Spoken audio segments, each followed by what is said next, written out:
फौजदारी पोलीस ठाणे गुन्हा नंबर व कलम 189/2025 भारतीय न्याय संहिता कलम 305C प्रमाणे गुन्हा घडता तारीख वेळ व ठिकाण दिनांक 4/4/2025 रोजी 11 वाजल्यापासून ते दिनांक 5/4/2025 रोजी सकाळी 9 वाजण्याच्या दरम्यान बसवंत पार्किंग जवळ सोलापूर। गुन्हा दाखल तारीख व वेळ दिनांक 5/4/2025 रोजी 2:51 फिर्यादीचे नाव आरिफ अहमद मोहम्मद रफिक शेख, वय वर्ष 27, राहता फुगाव, तालुका भीमगल, जिल्हा निजामाबाद, राज्य तेलंगणा, हैदराबाद।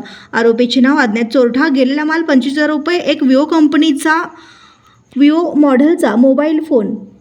यात हकीकत अशी की वरील वेळी व ठिकाणी यातील बसवंत पार्किंग जवळ फिर्यादीच्या ताब्यातील टाटा कंपनीचा TS 16UC 6711 टेम्पो पार्क करून झोपले असता कोणीतरी अज्ञात चोरट्याने टेम्पोमध्ये प्रवेश करून फिर्यादीचा नमूद वर्णाचा व किमतीचा मोबाईल फोन चोरून नेला आहे म्हणून पोलीस हवालदार 1232 चुंगे हे करीत आहेत।